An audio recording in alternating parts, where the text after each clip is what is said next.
Hello everyone, my name is Abhishek Gupta and I welcome you all on this edutech platform. So guys, आज की इस session में हम लोग बात करेंगे प्रोडक्ट लाइफ साइकिल और इसके कुछ पेरिफेरल कांसेप्ट्स के 10 इंपॉर्टेंट एमसीक्यूज के बारे में। But before moving ahead, I just want to let you know guys कि भैया बहुत ही कम टाइम हमारे इस जेआईबी एग्जामिनेशन में रह गए। अब इस शॉर्ट ड्यूरेशन ऑफ टाइम के अंदर if you are planning to get yourself enrol in any kind of course regarding your JAIIB preparation, so guys this is the right time for you. Why? Because EduTap has come up with Dussehra saving offers, जहां पे आप लोगों को festival 80 code use करना है और straight away आप लोगों को फ्लैट 80% का जो डिस्काउंट है वो प्रोवाइड कर दिया जाएगा on all JAIIB courses guys. And one more thing you need to remember कि भाई ये जो ऑफर है it is valid from 1 October to 2 October 2025, that is till today only guys. So hurry up if you want to get yourself enrolled in any kind of course regarding your GIB examination. Moving ahead, अब हम लोग आते हैं आज के session के agenda के ऊपर। तो गाइस सबसे पहला क्वेश्चन है आप लोगों के सामने, following statements are given below. The primary statement 1 क्या बोल रही है? The primary need for innovative products in a bank is driven by the necessity for differentiation. Statement 2 क्या बोल रही है? Re-engineering is not considered as a part of bank's innovation strategy. Statement 3 क्या बोल रही है? Customization and tech upgradation are key drivers for developing new banking products. Statement 4 क्या बोल रही है? The goal of innovation is solely to reduce the number of products offered. So which of the following combination is the correct one? Option A क्या बोल रहा है 1 and 2 are true. Option B क्या बोल रहा है 1 and 3 are true. Option C क्या बोल रहा है 2 and 4 are true. Option D क्या बोल रहा है 1, 3 and 4 are true. So what should be right answer here? The right answer will be option number B, that is 1 and 3 are true guys. अब देखिए पहली स्टेटमेंट में क्या बोला जा रहा है? Primary need for innovative product in a bank is driven by the necessity for differentiation. तो देखिए अगर आप लोग जो है वो अपने प्रोडक्ट्स को इनोवेट करना चाहते हैं तो you can create a differentiation among the products with respect to the competitors. Differentiation कैसे क्रिएट करोगे? अब मान लो एक बैंक है जिसके द्वारा सेविंग्स अकाउंट के ऊपर जो है वो 4% रेट ऑफ इंटरेस्ट दिया जा रहा है। दूसरा बैंक अगर डिफरेंशिएशन क्रिएट करना चाह रहा है तो वो सेविंग्स अकाउंट के ऊपर 5% रेट ऑफ इंटरेस्ट देगा, साथ में ग्रुप इंश्योरेंस भी जो है वो ऑफर कर देगा। तो इस तरह से जो है वो डिफरेंशिएशन क्रिएट की जा सकती है गाइस, ठीक है। इसके अलावा सेकंड स्टेटमेंट क्या बोल रही है? Reengineering is not considered as a part of bank innovation strategy. नहीं भाई, री इंजीनियरिंग भी बैंक की इनोवेशन स्ट्रेटेजी का ही पार्ट है। बिकॉज अगर आप लोग री इंजीनियरिंग नहीं करोगे तो अल्टीमेटली आप लोग जो है सेम प्रोडक्ट्स को जो है सेल आउट करते चले जाओगे, भले ही उनसे जो है वो रेवेन्यू जनरेट हो रहा है या फिर नहीं हो रहा है। So it is a incorrect one. Third statement क्या बोल रही है? Customization and tech upgradation are key drivers for developing new products. So देखिए जितना हम लोग जो है कस्टमर्स को टेलर्ड और कस्टमाइज प्रोडक्ट्स ऑफर करेंगे along with the upgraded technology, उतना ही हम लोग जो अपने प्रोडक्ट हैं उनको भी इनोवेट कर पाएंगे along with the customer satisfaction. So बिल्कुल सही स्टेटमेंट है थर्ड वन वाली। Next is the goal of innovation strategy is solely to reduce the number of product offer. नहीं भी, this statement is the incorrect one, that is why option B will be the right one here. Moving ahead, next question is following statements are given below. The only channel for distributing bank product is the physical branch. Statement 2 क्या बोल रही है? Call centers, branches and internet or mobile platform are all channels of distribution. Statement 3 क्या बोल रही है? Investment are not considered a product that a bank would offer. Statement 4 क्या बोल रही है? A bank must consider multiple customer groups such as consumers and corporates when developing the products. So which of the following combination is the correct one? Options are 1 and 3 are true. Option B क्या बोल रहा है 2 and 4 are true. Option C क्या बोल रहा है 1, 2 and 4 are true. Option D क्या बोल रहा है 2, 3 and 4 are true. So what should be the right answer है? The right answer will be option number B, that is 2 and 4 are true. तो देखिए यहाँ पे पहली स्टेटमेंट गलत क्यों हो जा रही है भाई? The only channel for distributing bank product is physical branch. नहीं भाई, प्रोडक्ट्स को डिस्ट्रीब्यूट किया जा सकता है फिजिकल ब्रांचेस के थ्रू भी या फिर ऑनलाइन और हमारे जो मोबाइल बैंकिंग या फिर इंटरनेट बैंकिंग जैसे चैनल्स हैं इनके थ्रू भी डिस्ट्रीब्यूट किया जाता है। यहाँ पे ये ओनली वर्ड गलत हो गया, इस वजह से ये स्टेटमेंट गलत हो गई। सेकंड स्टेटमेंट क्या बोल रही है? कॉल सेंटर, ब्रांचेस और जो इंटरनेट मोबाइल प्लेटफॉर्म्स हैं ये सभी चैनल ऑफ डिस्ट्रीब्यूशन है, बिल्कुल सही स्टेटमेंट है भाई। थर्ड स्टेटमेंट क्या बोल रही है? Investment are not considered a product that a bank would offer. बिल्कुल गलत स्टेटमेंट है। क्यों? क्योंकि देखिए इन्वेस्टमेंट प्रोडक्ट्स भी तो बैंक के द्वारा ऑफर किए जाते हैं, ठीक है, जैसे wealth management products, alternative assets, insurance, ठीक है, bonds, mutual funds, shares, securities, अलग अलग तरह के इन्वेस्टमेंट प्रोडक्ट्स ऑफर किए जाते हैं। तो ये स्टेटमेंट गलत हो जाती है। स्टेटमेंट 4 क्या बोल रही है? A bank must consider multiple customer group such as consumers and corporates when developing the products. Definitely जब भी प्रोडक्ट को जो है डेवलप किया जाएगा तो जो भी टारगेटेड कस्टमर्स ग्रुप्स हैं उनके अंदर मल्टीपल कस्टमर ग्रुप्स हम लोगों को देखने के लिए मिलते हैं, जिनके अंदर कंज्यूमर और कॉर्पोरेट जो है वो हम लोगों को मेजरली देखने के लिए मिलते हैं, and consumers and the small corporate entities guys, ठीक है। So option B will be the right one here. Moving ahead, next question is following statements are given below. The primary goal of segmenting the customer is to treat all customer groups identically. Second statement क्या बोल रही है? The income threshold for the mass market is up to rupees 10 lakh.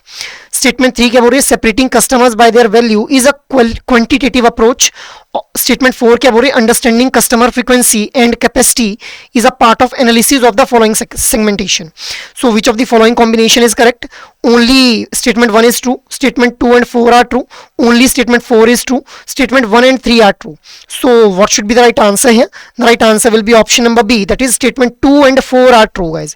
अब पहली statement क्या बोल रही है, the primary goal of segmenting the customer is to treat all customer groups identically। नहीं भाई, फिर तो हमारा सेगमेंटेशन का पर्पस ही खत्म हो गया। सेगमेंटेशन की ही इसलिए जाती है सो दैट हम लोग एक आइडेंटिकल कैरेक्टरिस्टिक्स वाले कस्टमर्स को एक ग्रुप में रख लें, एक सेगमेंट में बांध लें, सो दैट उस पर्टिकुलर सेगमेंट के जो कस्टमर्स हैं उनकी पर्टिकुलर नीड्स को एड्रेस करने वाले प्रोडक्ट्स को डेवलप किया जा सके। सो ये स्टेटमेंट तो बिल्कुल गलत होगी। सेकंड स्टेटमेंट क्या बोल रही है, the income threshold for mass market segment is up to 10 lakh rupees. So देखिए, इनकम के बेसिस के ऊपर जब कस्टमर्स को सेगमेंट्स के अंदर डिवाइड किया जाता है, सो मास मार्केट, मास एफ्लुएंट, इस तरह से हम लोगों को कस्टमर ग्रुप्स देखने के लिए मिलते हैं। तो ऐसे इंडिविजुअल जिनकी इनकम 10 लाख रुपए तक है उनको मास मार्केट कस्टमर सेगमेंट का पार्ट माना जाता है। बिल्कुल सही स्टेटमेंट है भाई। Next is separating customers bye their value is a quantitative approach. देखिए, जब भी कस्टमर्स को सेगमेंट्स में डिवाइड किया जाता है तो क्वांटिटेटिव और क्वालिटेटिव अप्रोच देखने के लिए मिलती है हम लोगों को। क्वांटिटेटिव अप्रोच वो है जहां पे हम लोग एज, इनकम, जेंडर के अकॉर्डिंग जो है वो कस्टमर्स को सेगमेंट्स के अंदर डिवाइड करते हैं। जबकि जब वैल्यूज के बेस पे, जब उनकी जो कस्टमर्स को किस तरह की वैल्यूज प्रोवाइड करनी है उसके बेस के जब ऊपर जब उनको सेगमेंट के अंदर डिवाइड किया जाएगा उसको हम लोग क्वांटिटेटिव नहीं भाई क्वालिटेटिव अप्रोच बोल देते हैं। इसीलिए ये स्टेटमेंट भी गलत हो गई। फोर्थ स्टेटमेंट क्या बोल रही है, understanding customer frequency and capacity is a part of analysis the analysis following segmentation. So this statement is also correct guys.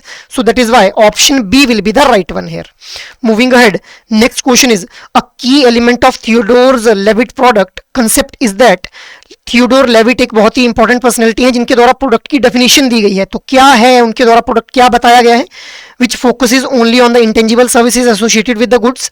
Option B क्या बोल रहा है, combines both tangible and intangible elements. Option C क्या बोल रहा है, is defined solely by its physical attributes and features. Option D क्या बोल रहा है, exclude the customers perception of its problem solving ability. So what should be the right answer here, the right answer will be option number B. तो Theodore Levitt के according क्या है, intangible और जो टेंजिबल एलिमेंट्स हैं एक किसी भी एंटिटी के, वो इंटेंजिबल और जो टेंजिबल एलिमेंट्स हैं उन दोनों ही एलिमेंट्स के द्वारा हम लोग जो एक प्रोडक्ट को डिफाइन कर पाते हैं, क्योंकि दोनों ही किसका पार्ट है, प्रोडक्ट का ही तो पार्ट है। इसीलिए option B will be the right one. It is basically a directly affect based question, क्योंकि थियोडोर लेविट ने प्रोडक्ट को डिफाइन ही ऐसे किया था कि भाई it is a combination of tangible and intangible assets guys, या फिर elements. Moving ahead, next question number 5 क्या बोल रहे हैं, बुकवॉर्म e-readers have been on the market for 5 years, sales have been picked, ठीक है, उनकी सेल्स जो पीक पे जा चुकी हैं, and most potential customers already own the one, ठीक है। The market is now saturated and revenue growth has stagnated. The bookworm e-reader is currently in the किस स्टेज में है। देखिए, प्रोडक्ट लाइफ साइकिल के अंदर हम लोगों को 4 स्टेजेस देखने के लिए मिलती हैं, introduction stage, growth stage, maturity stage और डिक्लाइन स्टेज। तो यहाँ पे अब ये जो बुकवॉर्म ई रीडर्स हैं ये कौन सी स्टेज में है, इंट्रोडक्शन स्टेज में है, ग्रोथ में है, मैच्योरिटी स्टेज में है या फिर डिक्लाइन स्टेज में है। So what should be the right answer, the right answer will be option number C, that is maturity stage. क्योंकि देखिए मैच्योरिटी स्टेज के अंदर हमारी जो सेल्स है वो सेल्स का वॉल्यूम है वो पीक पे रहता है, और जो हमारे पोटेंशियल कस्टमर्स हैं उनके पास, सभी के पास हमारा प्रोडक्ट रहता है। मार्केट जो है वो सैचुरेट हो गई होती है और रेवेन्यू भी स्टेगनेट कर गया होता है, ठीक है, मतलब जितना रेवेन्यू है वो उतना ही है, ना ज्यादा बढ़ रहा है ना कम हो रहा है। तो इसीलिए it will be the maturity stage guys. Moving ahead, next question is, due to widespread adoption of the cloud storage and faster wireless data transfer, sales of flash drive USB sticks have been falling consistently for 3 years. The primary reason for the decline of flash drive USB stick is, तो अब ये जो decline इसकी cell में देखने के लिए मिल रहा है, इसका प्राइमरी रीजन क्या है, इंस्टेंट डेथ हो जा रही है, customer indifference, obsolescence due to fast changing technology, या फिर a failed break even attempt guys. What should be the right answer, the right answer will be option number C, क्योंकि fast changing technology, अब cloud storage आ गया है, faster way के अंदर जो डेटा है उसको ट्रांसफर किया जा सकता है, तो अब फ्लैश ड्राइव या फिर यूएसबी स्टिक्स की जो है वो रिक्वायरमेंट नहीं रहेगी। तो ये जो ऑर्गेनाइजेशंस हैं, इन ऑर्गेनाइजेशन जो भी ऑर्गेनाइजेशन इन पर्टिकुलर बिजनेस में डील कर रही है, those have to update their self with the changing technology, otherwise उनकी जो डाउनफॉल है वो स्टार्ट हो जाएगा, जैसा यहाँ पे देखने के लिए मिल रहा है। तो it is observing the obsolescence due to the fast changing technology. अब इस फास्ट चेंजिंग टेक्नोलॉजी के साथ अगर ये खुद को जो है वो इनकलकेट कर लेंगे तो they will be out from this obsolescence as well guys. So option C will be the right one. Moving ahead, next question is the ZP smartphone launched with groundbreaking features but very high prices and limited advertising. After 6 months, their sales were almost zero and the product was withdrawn from the market. This scenario is an example of a product reaching the saturation stage, instant death due to wrong marketing or product features, a successful repositioning strategy, a product at the peak of its maturity stage. So what should be the right answer here? The right answer will be option number B. क्योंकि देखिए यहाँ पे wrong market strategy हम लोगों ने opt कर ली, बहुत ज्यादा हाई प्राइसेस रख दी और एडवर्टीजमेंट बहुत कम की. जब लोगों को पता ही नहीं है कि ऐसा कोई प्रोडक्ट मार्केट में है तो वो कैसे खरीद पाएंगे, तो जिस वजह से इंस्टेंट डेथ हम लोगों को देखने के लिए मिली, सेल्स ऑलमोस्ट जीरो हो गई 6 महीने के अंदर अंदर ही. So option B will be the right one here guys. Moving ahead, next question is after a successful launch and a period of rapid sales growth, the Fitmex smartwatch has achieved widespread market acceptance. So ये जो Fitmex की smart है इसने market के अंदर इसको accept किया जा रहा है कस्टमर्स के द्वारा. The company is now focusing on fending off competitors and aims to extend this profitable phase for as long as possible. The company aim to extend this phase align with the goal for the dash stage in the customer perception curve. Indifference, awareness, not detected yet, या फिर possibly death guys. What should be the right answer? The right answer will be awareness guys. तो यहाँ पे जो company है वो M कर रही है कि भाई वो इस फेज को, कौन सा फेज, जहाँ पे वो लॉन्गेस्ट फेज के लिए प्रॉफिटेबल रहना चाह रही है, वो अलाइन कर पाए with the goal of awareness stage in the customer, so that customers जो है वो अवेयर रहें कि भाई इस तरह की स्मार्ट वॉच जो है वो मार्केट के अंदर अवेलेबल है गाइस. बिकॉज ऑलरेडी कस्टमर्स ने इसको एक्सेप्ट कर लिया, मार्केट से एक्सेप्टेंस मिल रही है, तो अब इनको जो है वो अपने इस प्रॉफिटेबल फेज में अगर रहना है तो उनको कस्टमर्स को अवेयर रखना है कि भाई हमारा जो ये स्मार्ट वॉच है इसके अंदर बेस्ट फीचर्स प्रोवाइड किए जा रहे हैं. ठीक है, moving ahead, next question is Eco Clean laundry detergent has just been launched. Sales are low and the company is spending heavily on its advertising to build the awareness.